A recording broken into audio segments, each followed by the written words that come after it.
So Photoshop is a really complicated program to work in, but if you know sort of the basics that you need to do to get through, to get a picture ready to go on a paper, you know the steps, then you can navigate through it fairly easy. So you already know how to save as a TIFF file, which we do with every single picture, and we make it into CMYK. And once that, oh, and then we want to size it. This one, I'm just going to make it a 3x. The next thing you got to do is some color correction. Now, with the newspaper, we want our pictures to be light so we don't use too much ink in the printing process. And it seems a little counterintuitive to what most people do when getting pictures for print. You want to saturate the colors, make them really true to life, but this, we scale everything back. So what some of the things we can do are adjust our shadows and highlights, and that you can do by just adjusting your bar here to the left or to the right. We want our shadows to be a little bit lighter, not too dark. That may be a little bit too light, and same with highlights. We usually want our highlights to pop a lot.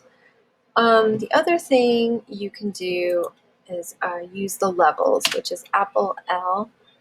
And levels gives you a good adjustment with your highlights, which is on the right, your midtones, which is in the middle, and your shadows, which is the one on the left. We don't do too much with our shadows because we want them to be fairly light.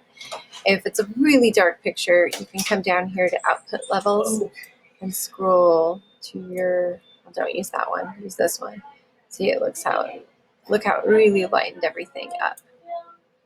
So with adjusting our contrast, we want to do a little bit of color correction. So what I use the most here is selective color. I have it as a command as Apple R. Selective color will give you the choice to adjust each color individually. What we want to do is get rid of our 4-color black, and here I have it as a preset. But if you don't have it as a preset, you come down here into your blacks, and you want to make sure you have only black, not your 4 colors, cyan, magenta, or yellow. So I'll boost my black back to 100 so I don't lose all of my shadows, but it's all pure black. It's not all of this other stuff. So we hit OK. The other one that I use a lot is it's a hue saturation. This one will let you kind of, you can either adjust your pictures, your colors as a whole. Yeah, you can make everybody look like Smurfs, but we don't want to do that. We want to make it look good. So this one has a lot of yellow in it. What I'm going to do is click on yellow and scale down the saturation. You can see it kind of brings it down a little bit. Same with the reds. Tone it down a hair. I don't want to do it too much and lose the color of their jerseys. And once it looks good, you hit OK. The other one tool that I use is curves. So with curves, this can give you the option of adjusting all of your colors to go darker, lighter. I want to go just a little bit lighter.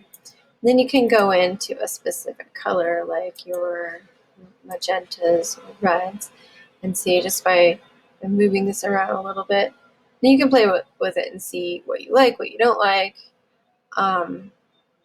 Just move it down just a hair and you can see that really kind of cleaned up the reds. And then we'll do the same with the yellows. Just kind of scale it back a little bit and hit OK when you like it. See, it's just getting really good. I think we're getting somewhere. Another little trick that I have is to go back into selective color seems to work best after I've done all my color adjustments. But then I go and brighten my whites. Here I'm going to just take down any cyan, any magenta, any of the yellow. And as you can see, that really punched up the white. It's a pure white now, not it doesn't have a hint of other color. So that'll kind of help with the printing process. And we want our pictures lighter, not darker most of the time. Sometimes we get pictures that are just super hard to work with and you just have to do your best. But I think this looks good. We've got it to where we want it to be. We save, and then we are, I don't know why I didn't want to save, but yes, we want to save. What? Ugh, forget you.